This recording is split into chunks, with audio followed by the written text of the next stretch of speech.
to join early. Okay. Good afternoon, everyone, and welcome. It is wonderful to have you joining us today, and we are very pleased to have participants connecting from different institutions or maybe from different parts of the world, different country. And we would love to know where you are joining us from. So please feel free to share your institution or location if you would like to share with us in the chat box. I am Nasrin Azar, Assistant Professor of Accounting at the University of Southampton, Malaysia. And it is my pleasure to be hosting today's session on behalf of our institution. Before we get started, I would like to briefly introduce today's workshop and give you a little context about what we are going to discuss today. Today's workshop, Free to Publish, Free to Read, is supported by the Open Library of Humanities, or OLH, through their Open Access Award 2025. OLH is a UK-based non-profit Diamond Open Access publisher with a strong commitment to making scholarly research accessible to everyone, both free to read and free to publish. OLH currently supports more than 30 journals across the humanities and social sciences, and its award program helps promote and expand this model across different institutions and regions. And now it is my great pleasure to introduce our speaker for today, Dr. Haroon Bakari, who will be joining the University of Southampton in the UK on this September as an assistant professor. Dr. Bakari brings more 13 years of experience in higher education, teaching and researching across Pakistan, Malaysia, and now in the UK. He has published more than 30 peer-reviewed articles indexed in Web of Science, Scopus, with more than 880 citations. He currently serves as associate editor of RAE Journal, and also he is a member of the editorial advisory board of Current Psychology. Many of you from the University of Southampton may also remember Dr. Bakari, who was part of our university Malaysian campus community during this time with us. He successfully secured 3 founded projects, including SDGs, seed funds, and also was awarded based in TREC at the SWAM conference. So in many ways, today's session for our colleagues in University of Southampton feels a little bit, like Dr. Haroon Bakari. Welcome back to the home. Before I hand over to Dr. Bakari, I would also like to take this opportunity to thank our Research Management Center, and particularly Professor Bibiana, as the acting head of the RMC and also head of the business school, for their support in coordinating today's session. To make it short, just a quick note about question and answer before we start. Please feel free to post your question in the chat box throughout the session. If times allow, we will try to address some of them. And otherwise, we will have around 10 minutes at the end of the session, specifically for question and answer. And if you don't have enough time to answer, if we don't have enough time to answer all your questions, we also have provided a document, frequently asked questions. I will share with you guys in the chat box, and then it might be helpful. And there is also another opportunity to ask your question. At the end of the session, we will provide the QR code. You need to scan the QR code to complete a short feedback form. In that form, we have already provided the section if you have any additional question. Then we will get back to you after the workshop. Dr. Haroon or I will try to respond some of your question. And when you scan this QR code and complete filling the feedback form, we will have access to your email address, and then we can, after the workshop, as we had promised, we will share your e-certificate and also some documents related to the workshop and recording of this session. So I think we are ready to get started. It's now my pleasure to hand over to Dr. Haroon Bakari. Thank you so much. Dr. Haroon, please, over to you. Thank you, Dr. Nasrin. It's my pleasure that you are with me as a co-host of today's seminar. Assalamu alaikum and warm welcome everyone. Uh, Terima kasih for joining. It's a real pleasure to be with you today. This is a fully online session, primarily for our colleagues across Malaysia and especially University of Southampton, Malaysia. And I'm also equally delighted to welcome my friends joining from Pakistan, even my own university, University of Sindh, and from other countries. So, as Dr. Nasreen has kindly introduced me, very much that I am working in University of Sindh as an assistant professor in human resource management and organizational behavior. And, I was also part of your family. Maybe recently I will be leaving for postdoctoral studies at the University of Southampton, and it has been funded by Sindh Higher Education Commission. That is the one province of our Pakistan. They have their own, provincial higher education commission, so they have funded my postdoctoral studies. Okay, so today's workshop has been funded by again OLH, the Open Library of Humanities. That library is based in Birkbeck, University of London. So I'm definitely grateful to them and everyone again from University of Southampton, Malaysia. So today we are here to just answer certain questions, and one of the key questions is can scholarly publishing be free for everyone? Everyone is free for readers and free for authors. So the most of us have quietly accepted that it cannot, because we have observed that we have to pay any fees to read the article, and we have been struggling to find or to download some article when we find that this is very suitable for our research, but we cannot, because most of the research papers are behind paywall. But uh, we will be discussing today that this is not the case every time. There are thousands of the articles which are freely available, and there are the people, there are the institutions, there are organizations, there are certain universities who are advocating for free to publish and free to read. Okay, so that is basically the essence of today's talk. And thanks to again OLH who has funded this project. Okay, so okay. So although this slide was basically meant to introduce me, and most of the part has been already discussed by Dr. Nasrin, so I will not take too much time, and this is my basically profile. So the only thing that I want to share over here that I have been not only the author of the papers. My papers have been published in the journals which are indexed in Scopus and Web of Science. And I have also, received certain funding from University of Southampton, Malaysia, as well as from the Higher Education Commission of Pakistan and some other institutes. So, and not only that, but I have also I've also been working as an editor and the board of the member at certain boards, and I have also been the active reviewer, peer reviewer, and so far I have reviewed more than 100 papers.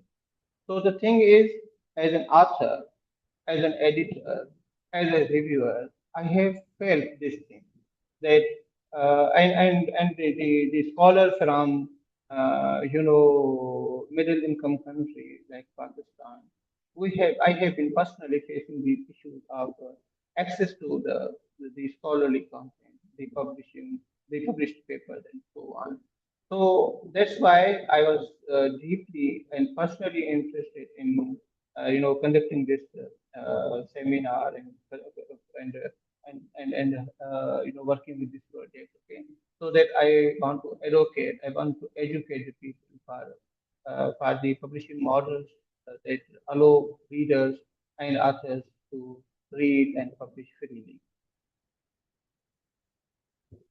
Okay, before we move ahead, we have certain questions from you, and I will again, request Dr. Nasrin to play this Vivo's app, and you are requested to just scan, this QR code. Meanwhile, Dr. Nasrin is playing. This, yeah, you can just scan this code. Okay, so this code will lead you to certain questions, and we will all see that how you answer these questions, and it will be a very interesting thing to know about that. So the first question is, what do you think? Roughly how much did just six major publishers collect in APC, the article processing charge revenue, in 2023 alone? Any guess? You just click, and then she will be definitely, Dr. Nasreen will be, playing the next question. And then after that, we will be, viewing the full results, and I will be answering these questions in the next slide. You will find the answers of these questions in the next slide. So you will be amazed to see how much APC revenue is being collected. And you all know that the most of the time, the publishing models, like commercial publishing models, they take volunteer work from us. We work with them as an author, we work with them as a reviewer, we work with them as an editor. We don't receive any payments, and at the end only the publishers, mighty publishers, they receive a lot of revenue.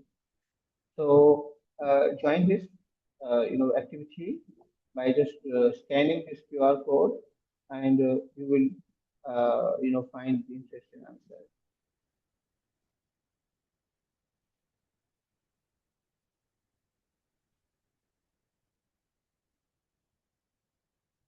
Okay, only two people have joined, and all of them have answered definitely. Okay, the third one.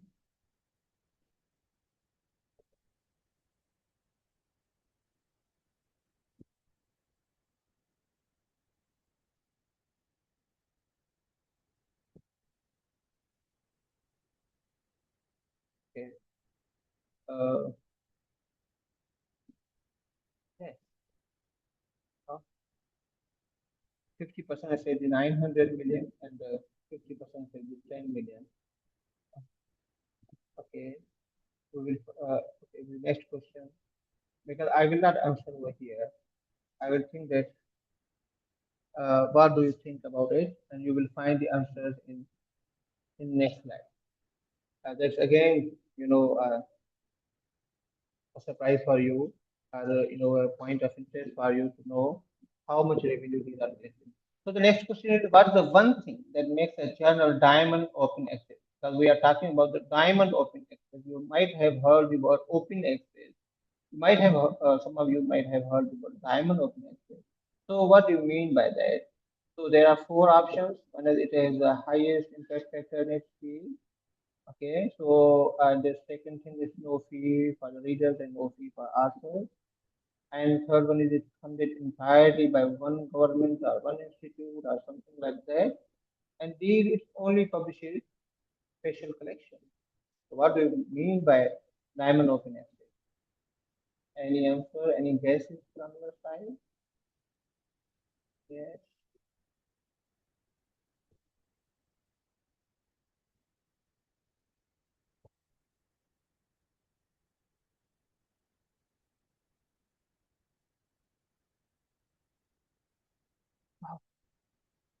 Oh, 100% participants have answered this question. There's no fee for the readers and there's no fee for the authors. So since you all have, rightly answered, so that's really a right answer for this thing. Okay, so uh, yes, thank you, Dr. Nasrin.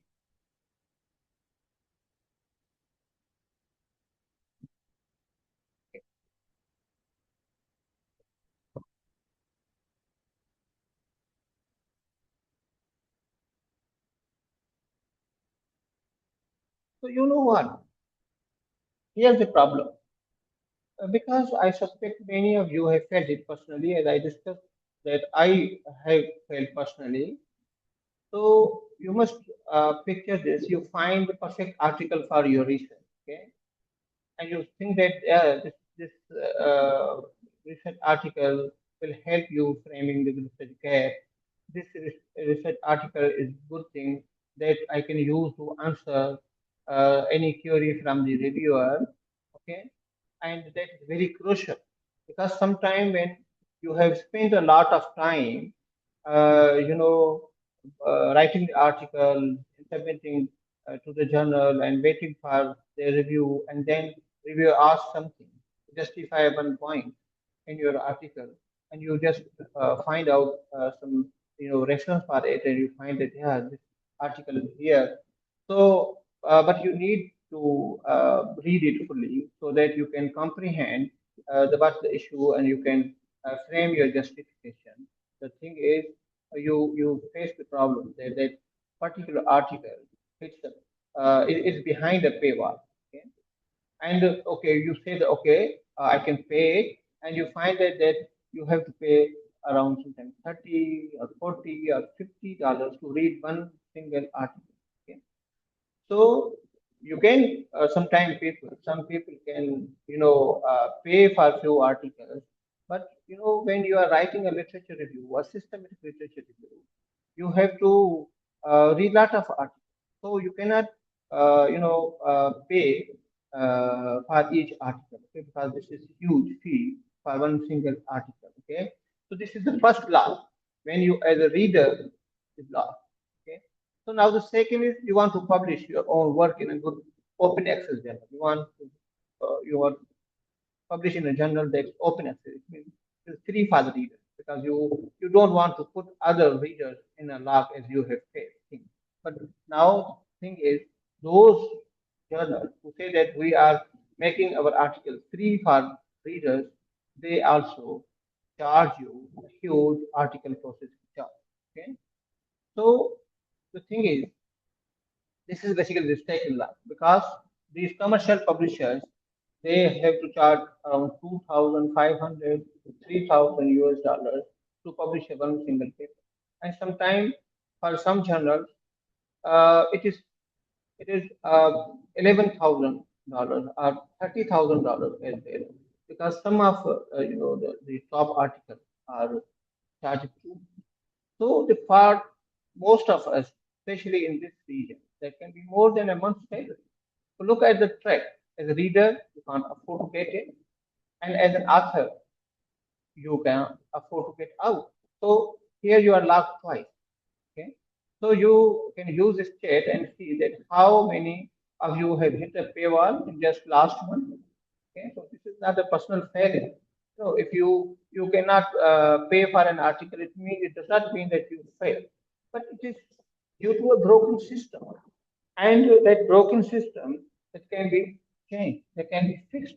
Okay, we can use another model where we can remove these threats before the authors and readers. Okay, so here we can be in this seminar, in today's talk, we will be discussing few opportunities and ways where we can do that. Okay, so let us be precise about open access because this term gets very, is defined very loosely.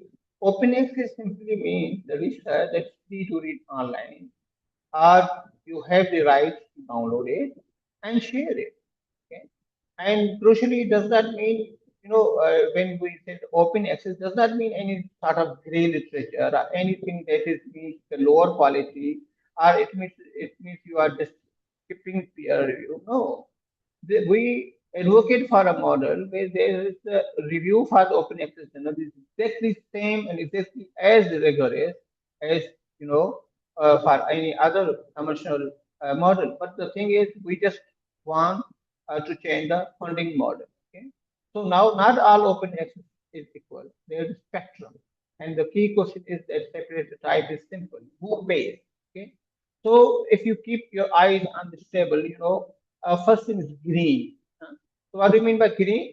Green means when the authors just archive a free copy in a repository, maybe the author's version, okay, and but the journal itself, stays paywall. Where in the gold category, journal is free to read. And it means it is free for the reader, okay, but it is not free for the author. Authors have to pay the APC. As we discussed, this is just now the paywall is just moving from the reader to the writer. And the third model is very common nowadays, but it is hybrid. So, but honestly speaking, this is the worst model because the journal is basically selling the subscription, and besides selling the subscription, the journal is also an open access. It means they allow few articles go open access when the fees is paid by authors or their institute. So in the world, you can see the libraries are paying twice. We normally call it double dipping. Okay? So how they are paying twice, because once they are paying for the subscription, and once they are paying for any article would they wish to publish openly. So this is kind of double dipping. Okay, so the bottom line that is highlighted, that is the diamond open access, and that is the the key focus of today's topic. And this model is free for readers and free for authors. So no fee on either side. Okay? So that's what we are basically talking today. The major question is, okay, if we talk about the diamond open access, and we say that this is free for authors and free for readers, the question is who will pay the fee? So we'll answer after this slide. First, we must define what is the diamond open access. Okay?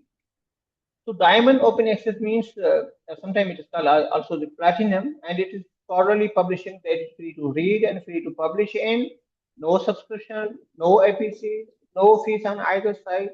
Okay, so just some people say, okay, if there is no any fees involved, who will pay?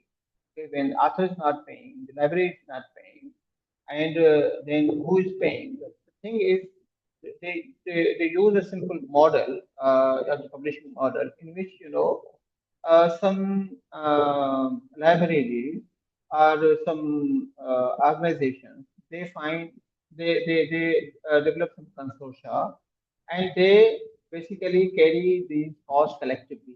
Okay, so universities join, or maybe libraries are working together, or some scholarly societies are working together, and sometimes some people who have funding, but they want to publish in diamond open access journal. They are not paying APC, and they say, but they can by voluntarily they can share some of amount from their fund as a token of appreciation, or maybe as a donation. Okay, so this is, and this also involves some volunteer work from the scholars, as a reviewer, as an editor board, or as an author, as you say.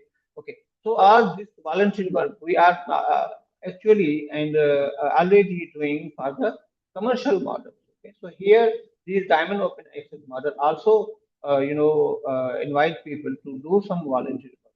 So, so the overall the cost of the publishing, where the lot of things are involved, like hosting the website, or paying to the copy editors or language editors, language workers or typesetters and so on. So this type of the cost, that the minimal cost, may be covered by some universities, collectively. So take an example of the Open Library of Humanities. That's our funder. That is one of the finest example. I will be explaining it very shortly how they are working. So this is the model. Some other, the publishers can also follow and are also following, and they are, managing the cost and publishing the article free for the readers and free for the author. The question is why the diamond matters for Malaysia and Southeast. This is very important question. Let me bring this home to the Malaysia and definitely the wider region, because this is where it becomes personal. First, the APC, a fee of $3,000, as I discussed earlier, simply out of reach for many researchers. And the thing is, the waivers you can find, on the websites of the different journals, that we have, fee waivers, and that fee waiver scheme is really fetchy. They advertise it, the publishers advertise it, but it's not as good as it should be, because they often exclude middle income countries like Malaysia. Okay, and if they say, okay, for the lower income countries, I was preparing for this. I found a study that they found that some of the authors, when they submit their papers to these commercial publishers with a heavy APC, and they are qualifying for full waiver, their rejection rate is surprisingly greater than other people who have an ability to pay. So this is this commercialization of academic publishing has created a lot of equity problems. We will be discussing in next slides as well. So this is the problem. So if we talk about some Malaysian universities, that's the hopeful part. Okay, that many Malaysian university society journals already charge very little or nothing, so they are already close to the diamond model, because they are not making that much money that are being made by the big commercial the publishers. Okay, but the Malaysian journals or society related journals or university owned journals, they just need to update their business model, and to improve their indexing, to improve their visibility, and they should think of the research produced here are is very good thing. Okay, so they have a smaller gap to close. So the third thing is about visibility. Think of the research we are producing in Malaysian society journals or regional Islamic scholarship. Okay, so if we follow the diamond open access, and they are combined with the proper indexing through the Doge or my site, they will put their work in front of the whole world with no paywall in the way. So because many, the Malaysian journals who are indexed in my site, they are not, maybe they are not indexed in Doge. Okay, so the Doge is a very popular, the indexing agency of the open access journal. Okay, so these Malaysian university journals and society journals, I recommend that they should improve their indexing and cost structure and to improve their visibility and so on.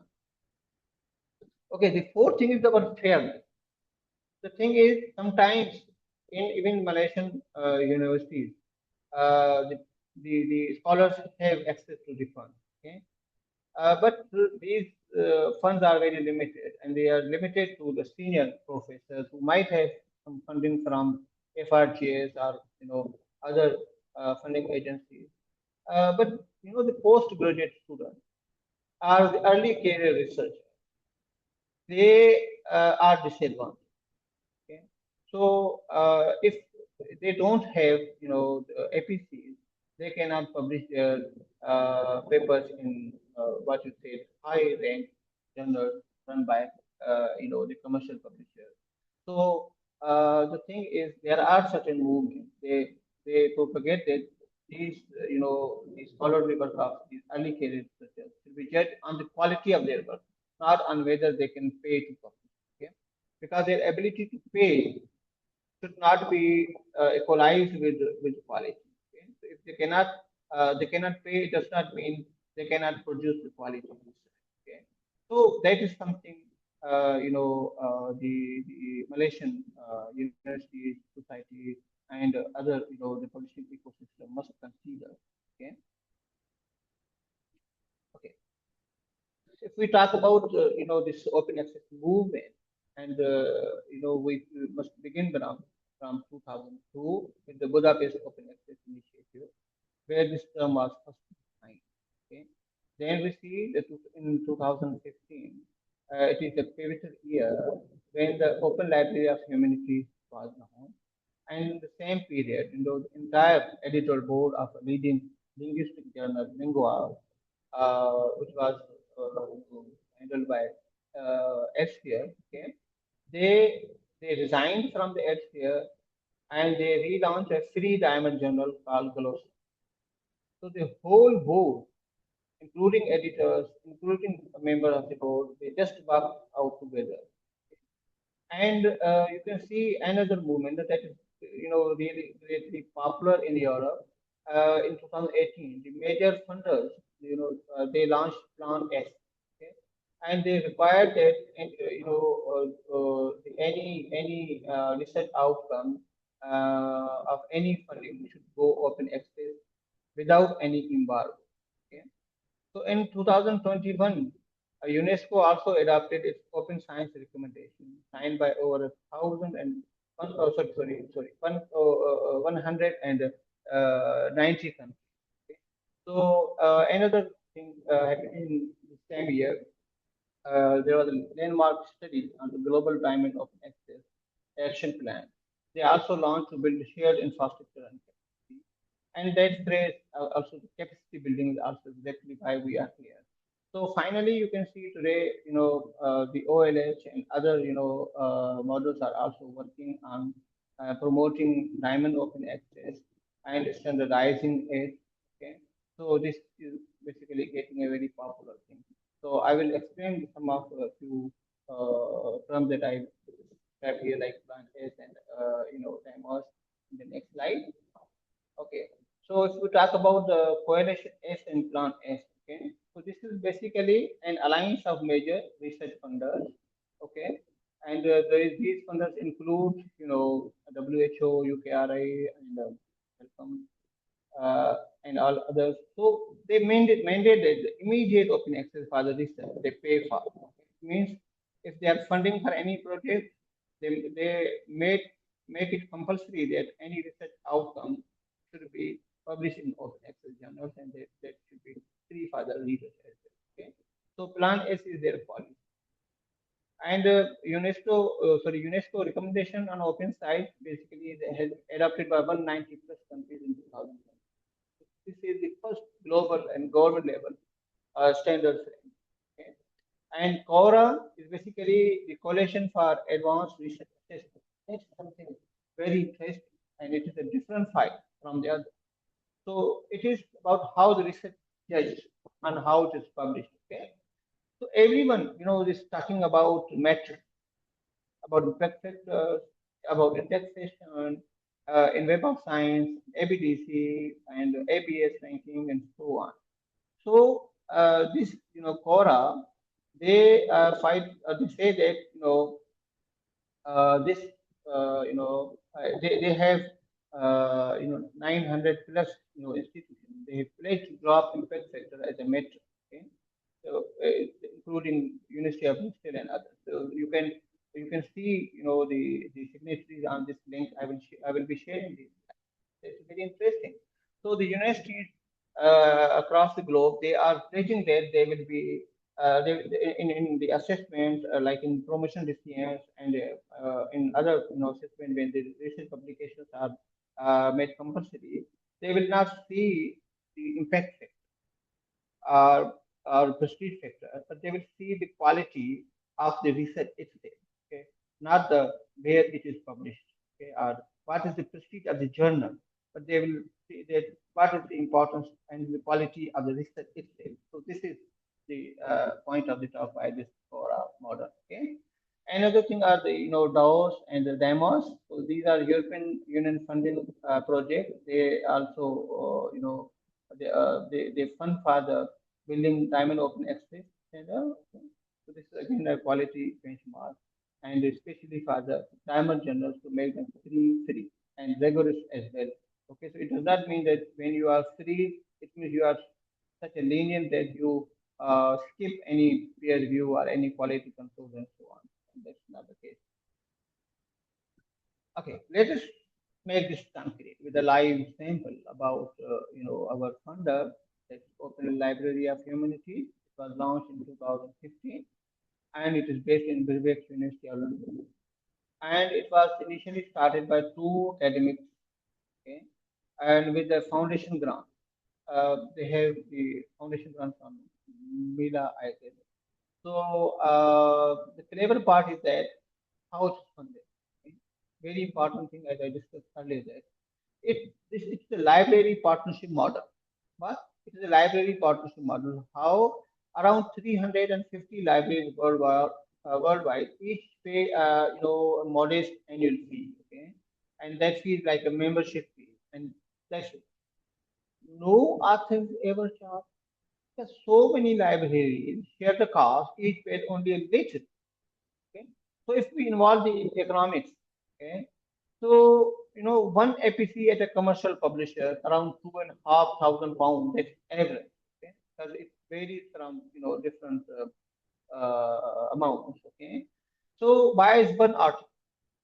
If you are paying 2,500 pounds to publish in a gold open access model, you can only make one article free for the reader. But here you can say one library OLH membership funds roughly 500 articles a year across more than 30 journals. So think about the difference in value. Okay? So journals have actively chosen this. Glossa is an example. They, the editors of, Lingua, as I discussed earlier, they resigned from the Elsevier and they found the Glossa and it is working fine. Okay, and it is really becoming a flagship journal in the language and linguistics. Okay, and another journal that is also relevant to our field as a management sciences is International Labor Review. And this journal, International Labor Review journal was, basically I was working with Vile, okay, and this journal is owned by ILO, International Labour Organization. You know that ILO is a, global body about the labor rights and so on. So they also flipped their journal from the Vile and made it part of the OLH. So now this journal is being launched from the OLH. It has been working since many years. Okay, so again, this journal is also very good journal. I think it is indexed in Scopus as well, like Q1 or Q2. Okay, we have a list of OLS journals with their prestige because most of us are more concerned about prestige factors, indexation, and so on. So we have prepared a list of journals which are being run by OLH, and Dr. Nasrin will share with you some of the documents over here in the chat, and other documents we will be sharing with you as an information pack after this seminar, okay, along with these slides and this guidance.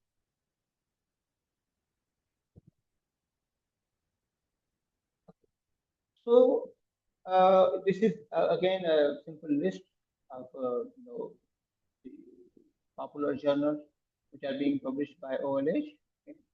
So sometimes we hear a worry that open access journals are somehow secondary. So let me simply show you these names. These are real journals which are published by OLH. Every one is free to read and free to publish. Take an example of Glossa. This is the linguistic journal from the famous designation as I discussed. It's today one of the most respected in the field. The ILO, the International Labour Review, as I discussed, it is over a century old. Okay? So, although these at the time there are only 30 plus journals which are being run by OLH. Okay, so but these 30 journals have a greater variety. Okay, they are from the architecture, Victorian studies, phonology, medieval digital humanities, and contemporary literature, Portuguese linguistics, religious studies, media studies, and they also have journals from the management science as well as the labor review and some other journals. Even the flagship journal of OLHF, Open Library of Humanities, also a journal name, and that's also very popular. So, okay. The question was, as this question I discussed earlier as well. Okay, so if nobody pays, who pays the bill? Okay, so let's return this question again. No one pays a fee. Who pays the bill? Because I never want to pretend diamond publishing, it is a cost. I don't say like that because it also bears some cost. Okay, it is not a cost. The point is the cost is covered upstream, and it does not reach to the reader or author. That's the one beauty of this model. So there are four common ways, and first the host institution is the most common. Okay, it means any university or any the department, they provide staff, time, and they also bear the cost of hosting, and they also give you a small budget. So this is very common, and the most of diamond journals in the world survive in this way. Okay, it's also very realistic starting point. And most of the university-based journal, even in my university, University of Sindh, they are also hosting a lot of journals, and they are not charging anything. For the most of journals, are not charging anything to the authors. If there are some charges like APC. That is very minimal amount. That's not huge amount. Okay? So the second model is about library consortia. Okay, so that's again very popular, and that we can say that OLH model, and the third is scholarly societies and volunteers. As I said that editing and reviewing is already volunteer work we all do for the commercial papers. So I have reviewed 100 plus articles. I have reviewed for the Emerald. I have reviewed for the Sage. I have reviewed for almost every publisher. So even the article that I review, I cannot access sometimes. Although they give some credits, like Emerald is giving a certain credits, I think access to 40 articles and so on to the reviewers. So same is the case with the Sage and others. But these are the limited access for a particular time being. Although I have not used those credits very recently. But yes, I have been using. This was a great resource for us when we don't have the access to any subscription or anything like that. Okay. So third is scholarly societies, as I discussed, and the fourth one is the public funding. First, this is very important thing. So most of the governments are also funding the different publishers and so on. So although I can see in Pakistan and in Malaysia there are different departments who are publishing some articles. Sometimes they are publishing their own research. Sometimes they are inviting other researchers to publish the articles. Or sometimes they are giving grants to the journals and so on. So there are these four the models that are very popular. So anyone who wants to initiate a journal, we do have a guidance for it.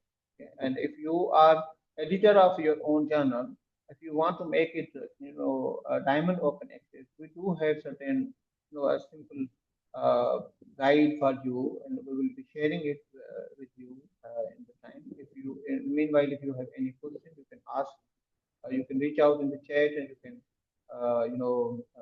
fill that form, the attendance and the feedback form.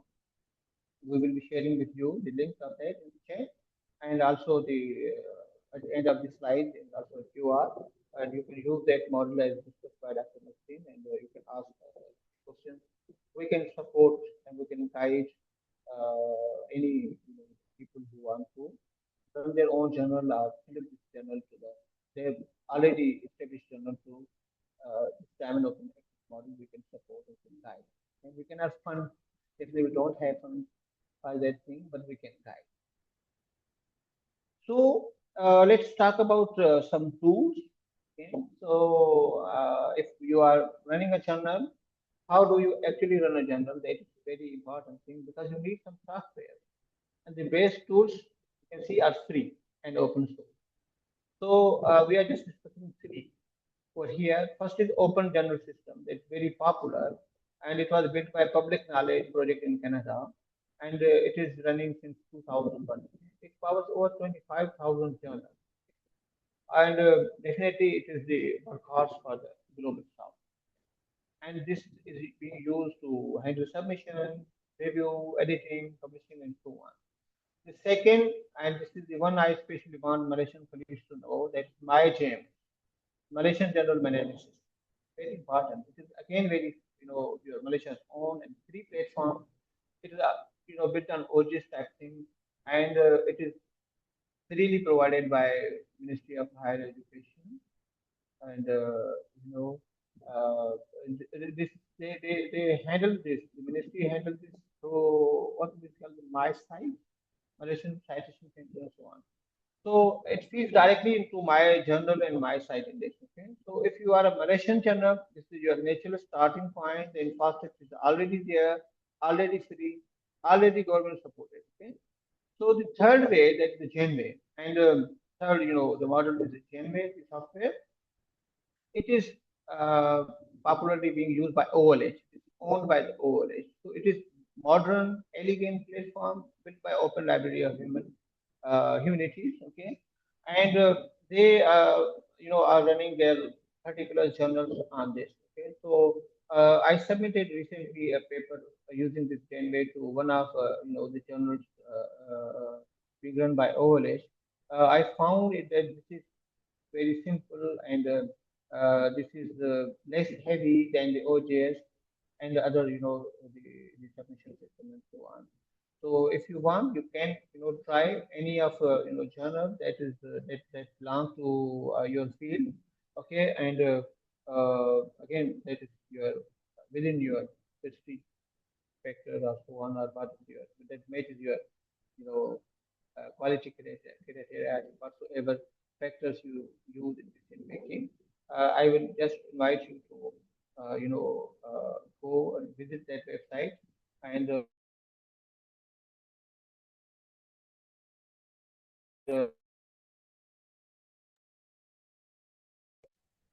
so if we talk about uh, if we talk about the Malaysian context, my site recognition, uh, maybe repeating something, but yes, this is the Malaysia's national natural ecosystem. Okay, because some of you may be the editors here. This is the the practical question that about the metrics.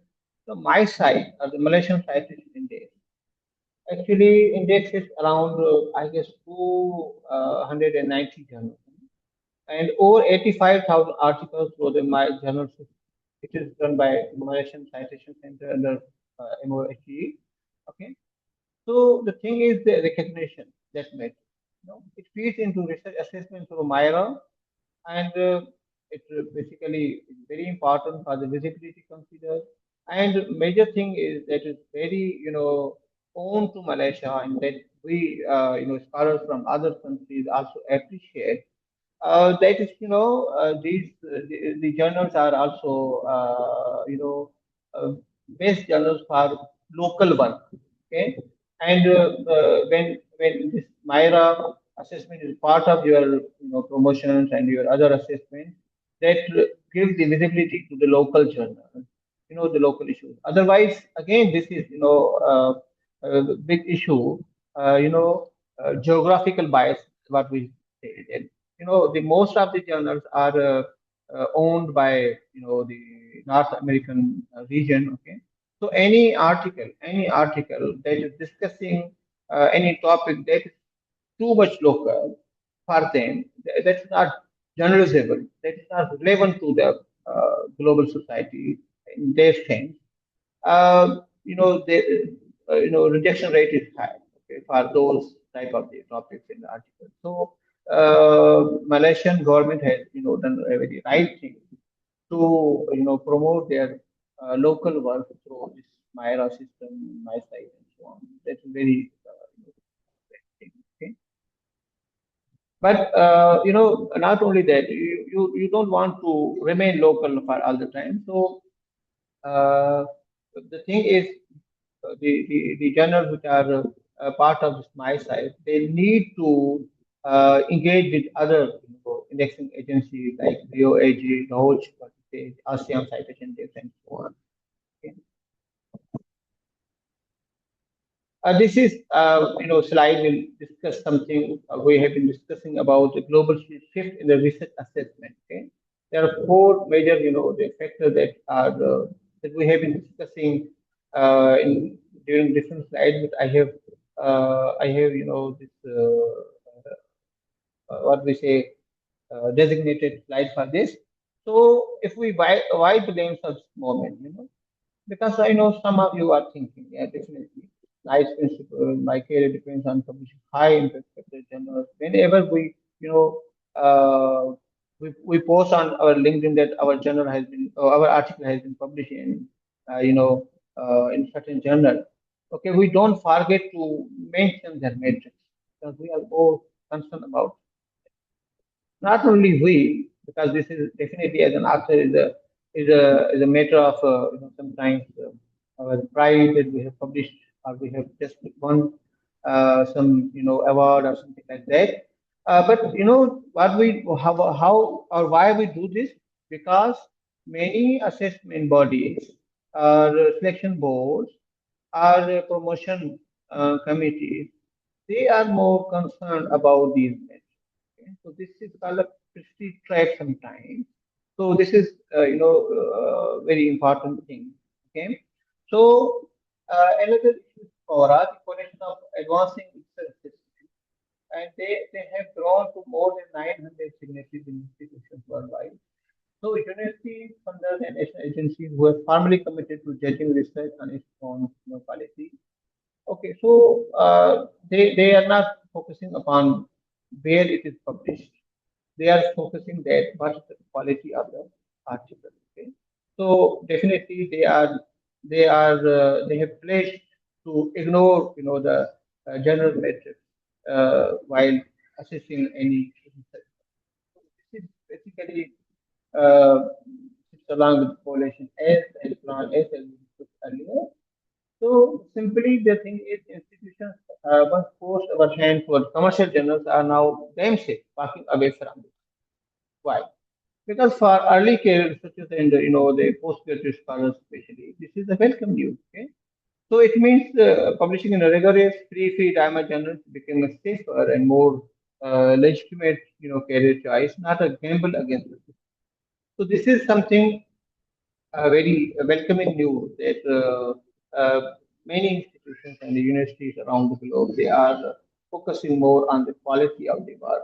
Okay, so if someone who says that okay, publishing in Diamond Open Access journals may be something very cost, maybe very free for publishing, but it is costly for promotion. So you must know that there are institutions who are pledging about considering quality of your work more than than the general metrics are where you are publishing. Again, we should discuss certain myths and facts. Before we move to the action, let me just quickly clear away certain objections you hear. First thing is people think that open access means low quality.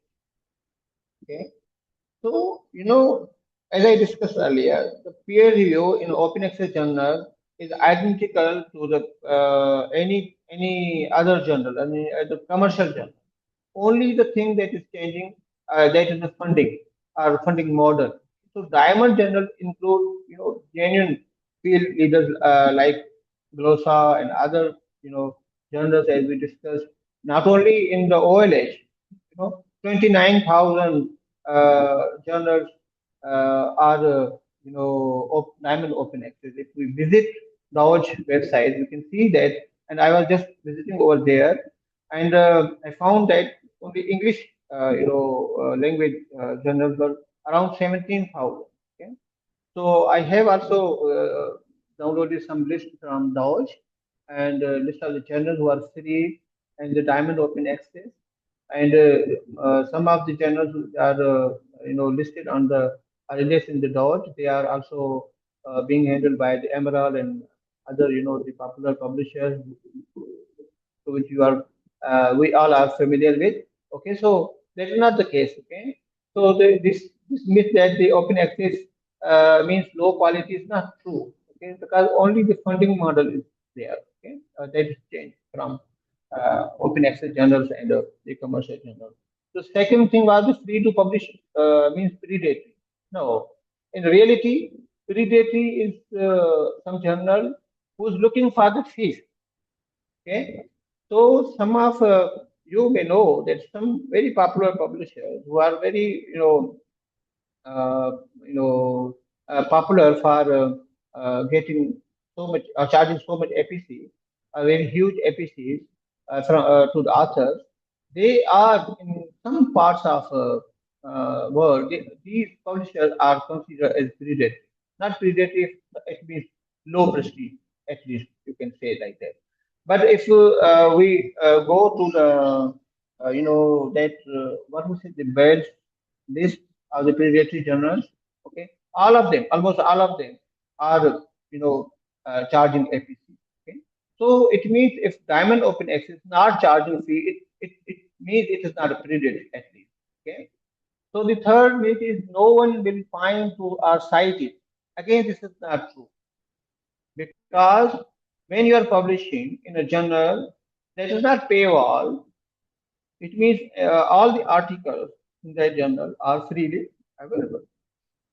And in reality, these articles, get more citations than those articles which are paywall.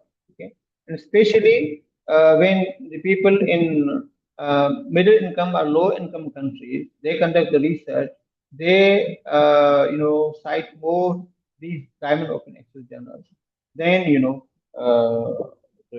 the, the paywall journals. Okay, so this is something. Because I remember that once I went to my university and I was finding for certain journals. So some librarian came to me. I'm talking about university in Sindh. So they said, okay, if you don't access journals, you can, modify your search in Google Scholar, and you can see that only open access or freely available journals may come to you. Okay, so although this was not my case, but that is the thing that people are doing. Okay, so it means any diamond open access journals, not paywall. That might be getting more citations than paywall. So this myth is also not factual. Okay? So here, what can you actually do? Okay, not someday, but this week, for example. When we make it concrete with three roles, okay? If you are an author, for example, for your next submission, uh, you must go to Dodge website and use without field filter for your field.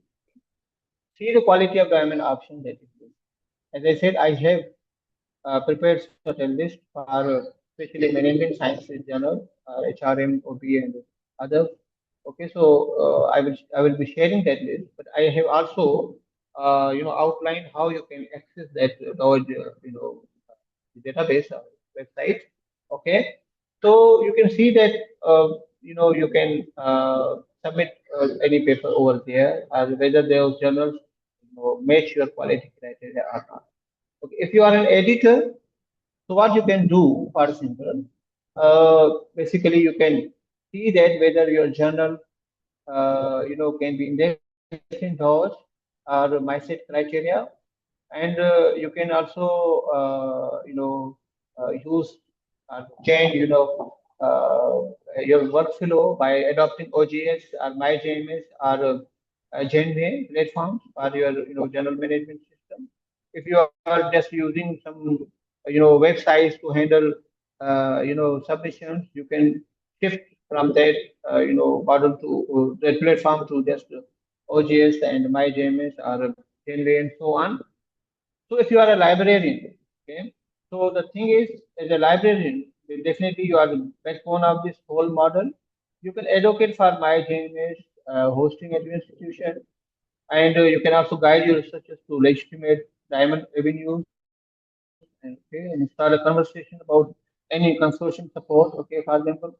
So you must pick any action because all of the participants may belong to any of these authors. So these roles, maybe you are an author, maybe you are an editor, or maybe you are a librarian or a scholar or in any management position. You can make a difference.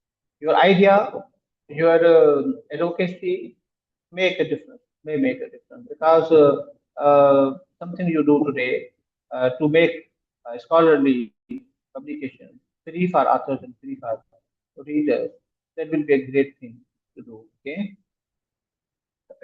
so these are certain sources for the reading. We have been citing these things.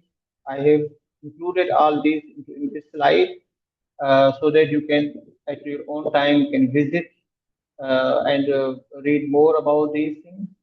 And if you do so, please do share your ideas, your feedback to us, so that we can improve. Anything when we are talking on this topic to any other audience, because this is the second seminar on this series. So definitely, I will be interested in your feedback and your recommendations, okay, or any other action plan that we collectively can do or follow. Okay. Finally, this is again there is an activity before I open the session for the questions and answers. You can again scan this QR code for a simple wrap up, okay, or a recap, okay, and just to track what you have learned. So Dr. Nasrin will be showing this QR code and playing the ghost around her screen. And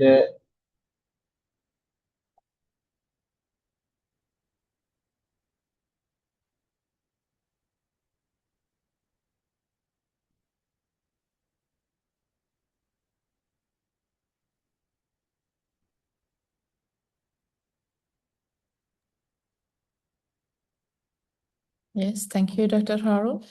Yes, we expect the participant to answer this question, what they can do starting this week, after acquiring some knowledge, and if they are interested to explore more about Diamond Open Access journals, what they can do from this week, what they would like to do from this week.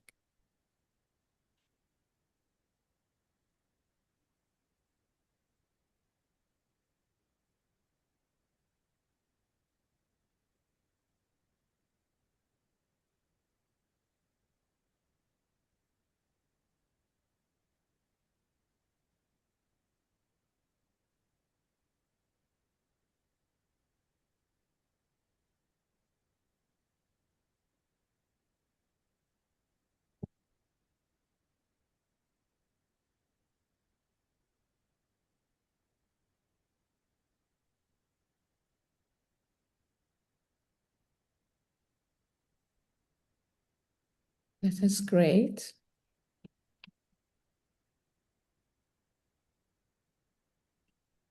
I have two screens. I am looking at the second screen because the VBox is open in my second screen.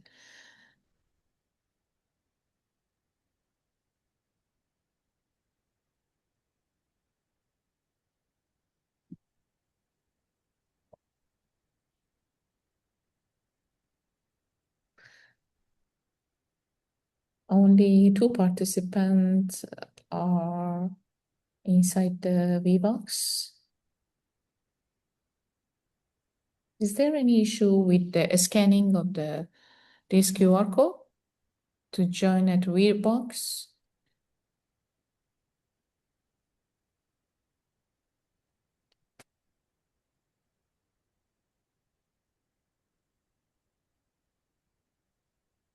That is great. exciting message, Dr. Haru. Everyone is interested to explore more about. That's great thing, Doctor. You are very much right.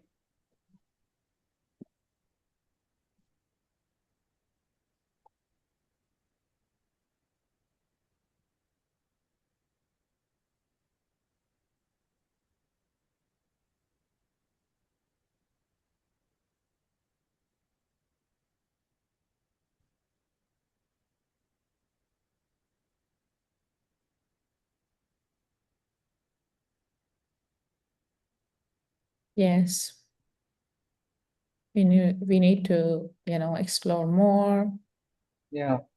review the content. I will explore diamond open access journals and consider submitting my future research to reputable journals that are free to. Yeah, that's great idea. That is the basic essence of today's talk because why should we pay huge APCs for publishing when we can find equivalent diamond open access journals? Okay, we don't encourage people to lower their quality criteria because sometimes these things are very much important for their promotions and for their career.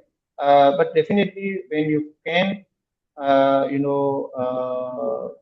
sometimes you have an option. You must go and explore diamond open access journals. Okay. So if any of you have any other questions, you can ask freely. Okay. So Yes, please ask your question. If you're interested, we can maybe give the access for microphone. yeah.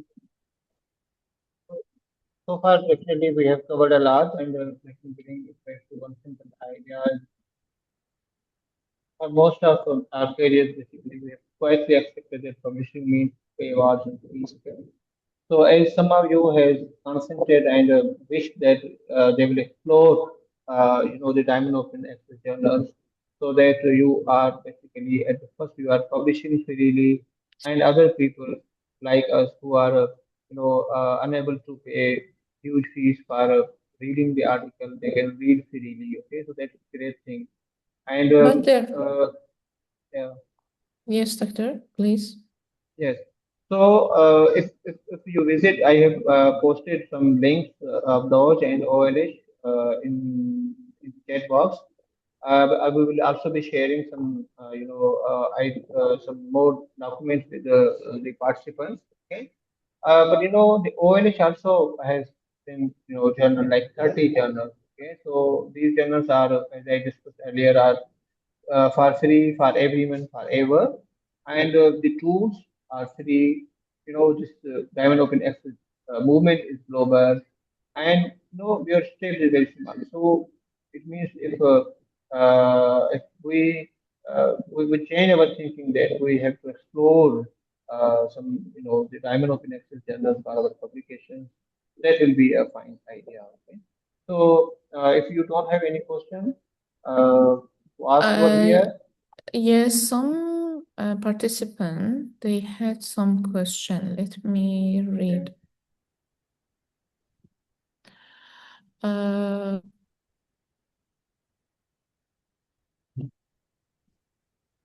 I'm going up.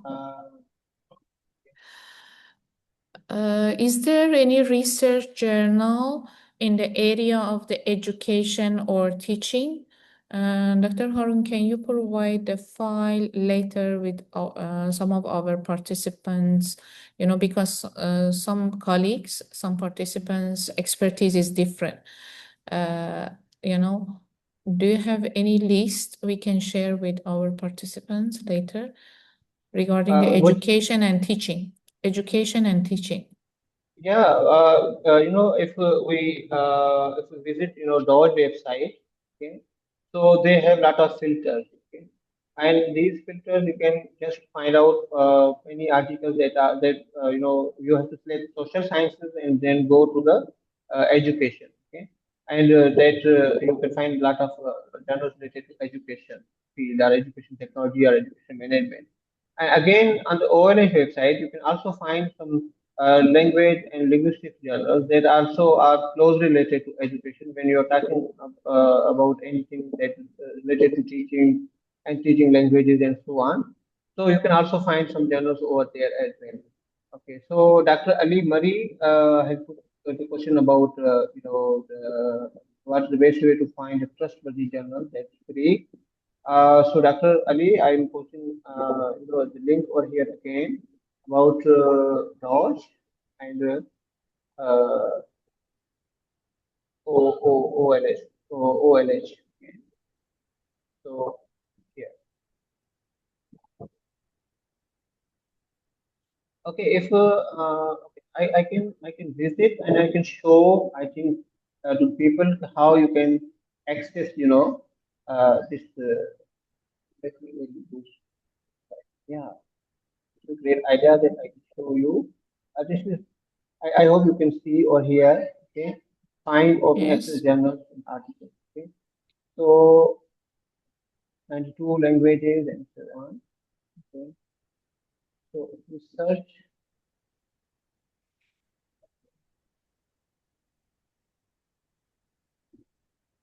journal,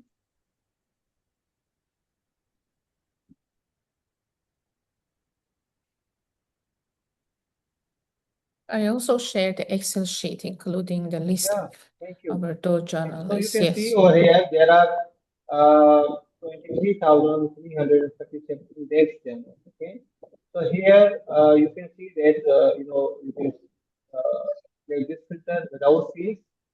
Okay, and this filter without fees will bring you 14,419 journals, and then you can select from subject list. Okay. There are 538 subject lists, variety of those agriculture, auxiliary, and so on. And here is education. I thought it is under the social science, but no, here it's simply the education. So if you click it, you will find the journals related to there are 1,421 index journals. Okay, so here you can Yes. see the 200 journals per page, and you can visit there. Okay, and if you want to add other filters here for in education, and you are more concerned about the publishers, you can also use this filter as well. Okay, you can see that Emerald Publishing has seven diamond open access journals that cover the education. So this will you yeah, Journal of Interaction International Cooperation in Education. Okay, and school university partnership, PDS partners, higher education evaluation and development. That's good. And I think one of my paper was best fit to this, and I'm just going to try this for my paper. And Journal of Research in Innovative Teaching and Learning. That's great, thing. Learning and teaching in higher education perspective. So you can see, you can also add other publishers in finger office, okay, and something like that. So, uh, you know, see, these are the filters related to the publishers, okay, and you can also use other filters like publisher countries and peer review types. So yeah, you can see like that. Okay? And Dr. Fahai How, so sorry if I don't pronounce correctly. They have a question. How can researcher identify a reliable diamond open access journal and avoid predatory journals that claim to be free? That's great thing. So one source that is the DOJ, Dodge. The Dodge is something that they don't index, predatory journals. Okay. One thing is, that is something we can believe that the Dodge is not indexing any journal that is predatory. Okay.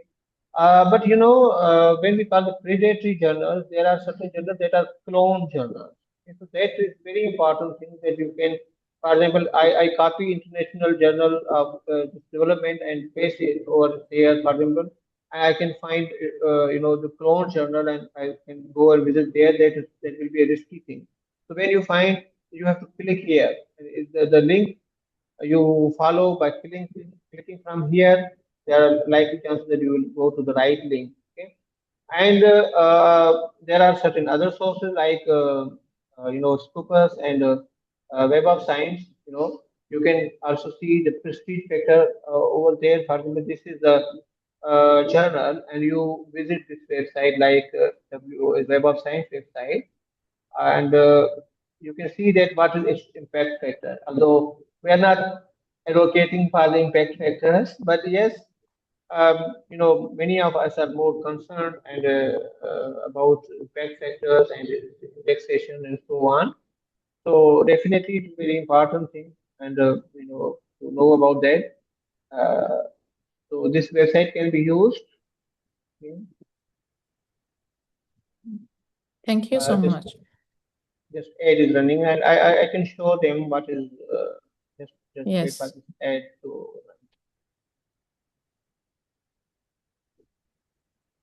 Okay. So see these commercial, platforms, when we just visit their website, we have to pay them indirectly. Oh, so this journal is not here. It means it does not, it don't carry any, it does not carry any impact factor. So we can go and visit the SJR and see whether it has any Q or part side ranking and our indexation scopus are what. So this is also not there. So yeah, you can if you find any journal that is diamond open access, you have two or three other ways to consider its prestige and so on. So you can check for example journal of research and learning. Yeah, this one. So this may be something to take a doctor for only one thing because It's okay. I don't know.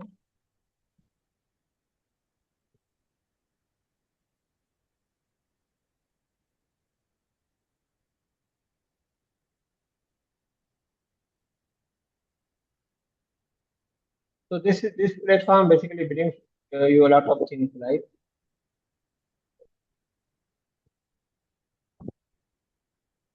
Yeah, this is index over here. Okay, so you can see that it might be in Q3.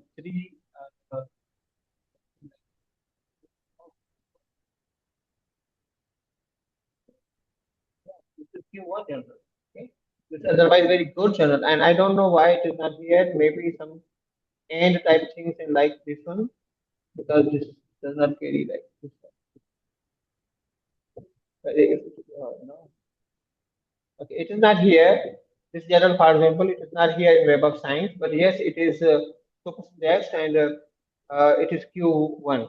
It is quartile one. You can see it's SDR, the matrix like 0.97. That's a good thing. This is good journal, and I think most of the Malaysian universities, accept it for promotion and so on. So yeah, so this way, for example, these journals listed over here are clear cut diamond open access.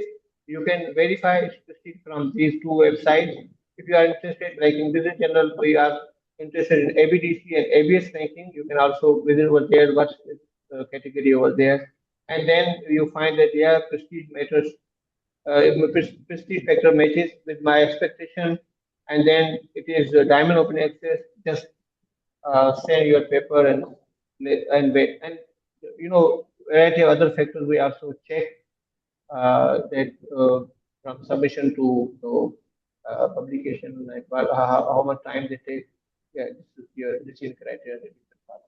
So I hope I answered your question in detail, right? Anyone else? Any other question? Yeah, I mean, so this Dr. Nasrin has shared, the Dodge list, journal list with the, prestige factors. I have developed a list with the prestige factor as well because I can't do for the 14,000 journals, but for the selected journals, I have, populated this list. So you can also recheck this list and its impact factors and so on. Okay, so because okay, this is also the Diamond Open Access General Matrix. Okay, and other workshop guide, and few other documents we will also be sharing with you. Okay, so Dr. Ali Murray, I think I have also answered your question, I guess. Thank you, Dr. Sayyida Ali Raza Kabuli. Okay. Yes, thank you. Okay, Uh, for your appreciation. Thank you so much. And Doctor, you know, I would like to highlight something. These days, I am so engaged in the sustainability project. I was thinking when you explained that UNESCO already explicitly connect open access, the diamond model with 2030 agenda to achieve the majority number of the SDG goals. I was thinking, oh, that is very interesting and very important. You know, this UNESCO also defined the diamond open access as a model for as a model when we call no fee for either authors or readers. They are trying to emphasize on equity, inclusion, knowledge as a public good and for international cooperation. You know, I was thinking, okay, which SDG we can connect this model. And then if we understand, you know, this model is going to contribute to the achievement of some of the SDG goals, then we are more encouraged to explore this model. For example, I was thinking, okay, maybe we can connect it to the SDG number 4, quality education, because yeah, free access to the scholarly knowledge and also when we support a student, when we support a scholar, graduate, postgraduate student educators, particularly when some institution cannot afford subscription fee for or APC, right? And then yeah, this model can easily help to achieve SDG number 4. And for SDG number 9 also, I investigated and I realized that the SDG 9 discuss about the industry, innovation, and infrastructure. And this model can, you know, by when we share on the digital scholarly infrastructure, and also it can facilitate the knowledge access, knowledge dissemination, now yeah. and innovation as well. That is why this model also can contribute to the meet the SDG number 9. And the same about SDG number 10, which is about 10 the as well. reduce Reduce yes, inequality. reduce inequality. You know, this is a more and strong, this is a, you know, best and a strong connection between this model and SDGs. Removing both reader's fee and also author's fee for the APCs reduce the financial and geographical inequalities in knowledge productions and access.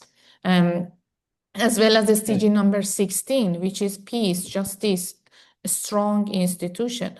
Open access usually support transparency, usually yeah. provide access to the information that we need to have and more inclusive knowledge institution. And Yes, finally, it helps to achieve the SDG number 17. Then when we look wonderful. at this perspective, this is very important and interesting to explore more about this model.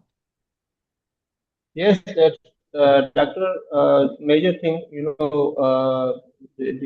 the area we are living, for example, like South Asia, Southeast Asia. Okay, so Mm. we do have access issues. We do have funding issues as well. So when we call the access, Yes. access means not only the access to the subscriptions, access to libraries, access to the research funding as well, and many other things. They counted. So Yes. these type of things also bring some inequality. Apart from these things, you know what? There are very interesting researches that on many journals who are being run by the North America and the European region and so on. The share of the people who are on the editorial boards. Very few people have access.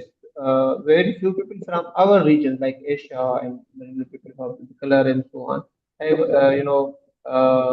membership in these editorial boards of these big, journals, leading journals over there. So this is also creating a lot of inequalities and so on. So when I was talking about this thing, apart from the quality education, SDG4, as you discussed, our industry, innovation, and infrastructure, and so on, it is more concern about SDG10, the reduced inequality. So, double pay wall, it is shutting out the researchers and, readers, especially in global South and Middle Eastern countries like Malaysia and Pakistan and so on, they are at disadvantaged position. So when we are promoting, publication in Diamond Open Access, and as well as we are, you know, promoting equitable, policies in assessment, as we discussed in some of slides, that it means we are creating an environment where people who either have the funds or don't have funds are equal. Okay, because they are being judged on the quality of their research output rather than their ability to pay. So that is very Yes. important aspect. So Yes. promotion of Diamond Open Access publishing models is very much important, especially for the people from the global South and Southeast. Yes. Okay, thank you, Doctor. Thank you so much for your Thank you. insightful and engaging session. I think today's workshop gave us some, clearer understanding of what the amount open access really means, and importantly, how it can work in practice as well. And we have seen that publishing can be free. Today we already understood can be free for both reader and also publisher, for the authors, without actually compromising the academic quality or visibility or opportunity to reach international audience. Okay, and we also learn about the role of some platform like Doge and MySat you already showed, and most importantly, I hope today's session encourage us to think differently about publishing options. And yes, and I would like to thank the Open Library of Humanity as well for their support through the Open Access Award. And of course, I would like to thank Dr. Haroon Bakari for sharing this, insightful information and also his expertise and insight with us today. I would also like to thank our faculty members of all our participants from different institutions for joining us and engaging so actively in chat. Thank you so much. And as well as I would like to thank you, our RMC, Research Management Center team for their support to coordinating today's session. Before you leave, please take just 2 minutes to complete the feedback form. I'm going to share the form. Yes, here it is. Yes, and also link in the chat box. Yes. Yes, please just take 2 minutes to complete this feedback Yes, form. Your feedback is very valuable and will help us to shape future sessions. But on this topic or the similar topics, thanks again for joining us. It has been a very wonderful and informative session. On behalf of the University of Southampton, Malaysia, and Open Library of Humanities, I wish everyone a very good afternoon.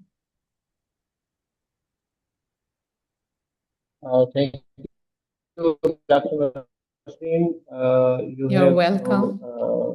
your presence in this seminar was very much welcoming and helpful to me. And I can recall that your company at USM was really sigh of relief for me because you have been very helpful over there. And Malaysia for USA to attend my conference. The Dr. Nasreen, I just requested her to take care of my family over there because I had wife and my daughter living over there. and she was very It was kind my and very pleasure. helpful. And yeah, so you have been really very supportive person over there in It our was my European pleasure, Union. Doctor. So Hope we will see thank you you. very soon in University of Southampton as our main and mother campus very soon. And Yes, inshallah, wishing you yeah, we will best be collaborating. and Inshallah. looking forward for more collaboration. Thank you. Thank you. Okay, Thank you assalamu alaikum. So everyone I for just end. joining. Yeah. Yes, assalamu alaikum to everyone. Thank you again for joining. I hope everyone has access to the form, because if you don't fill this form, we will not have access to your email address, and we cannot communicate with you to send the This is e-certificate. Yeah, that is the point. Basically, the e-certificates will only be sent to those who fill this, feedback form. Form. And yes, because we will be populating your email from here and then sending, e-certificate and other details and other documents. Okay, so if anyone has any custom support, and they can just contact us via email. It is available in the feedback form, and we can also support you as we can. Okay? Yes, Doctor, you can share your LinkedIn address also here if you are interested. Yes, I Then can. I think I also can. Yes. And we can also make this recording of this lecture on YouTube as well, so that everyone can access. Yes. Thank you, everyone. Thank you. Have So a this great day. is my LinkedIn Okay. profile.